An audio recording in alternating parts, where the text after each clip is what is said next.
They were the energy. You want to talk about the game ball, and I know it's easy to look at the quarterback change because there is no doubt that is the biggest topic throughout sports right now. NFL all week, Jalen Hurts, Carson Wentz, that is national story, national media type conversations. Yes, you will be drawn to that.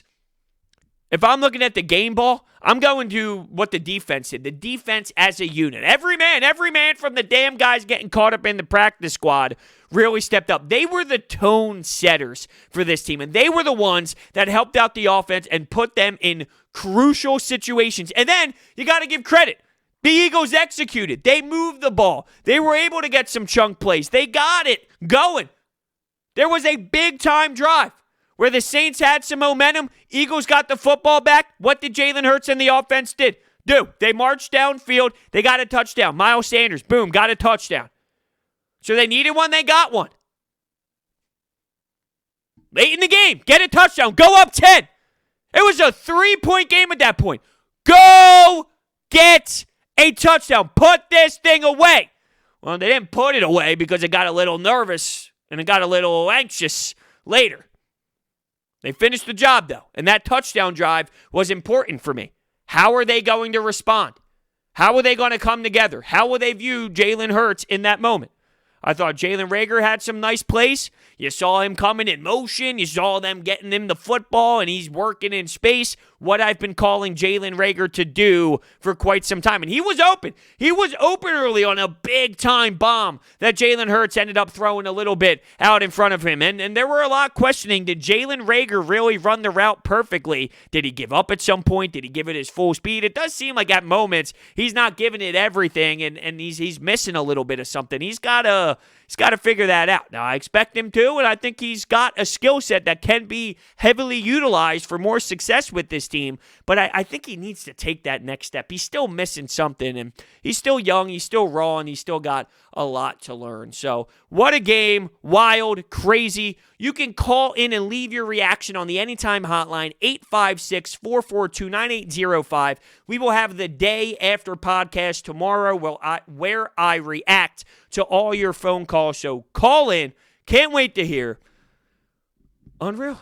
Just unreal. And real quick before I let you go, my last sponsor, Orbit Energy and Power. They've been with me since the jump. With over 20 years in the industry, they're home to your solar experts in residential and commercial. Their solar program helps eliminate your electric bill completely. They offer flexible financing solutions such as $0 down. We're talking $0 electric bills, people.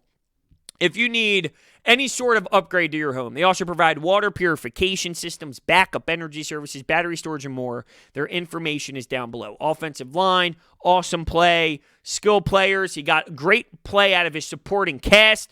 You heard the broadcast mention that a couple times. The supporting cast even stepped up, and I think that's more of just the focus level and the determination set all week based off of the big news that was made early on where they were making a quarterback change. It just brings a different element of, yo, fellas, this is different. And they answered. That's the big thing, them answering. What do you have? Well, that's big. To see that, now that's important to me. The response was there. Step one, response was there. Now where do we take that? Let's see how Doug Pederson builds off of it. Thank you all so much for listening, and I will see you next time.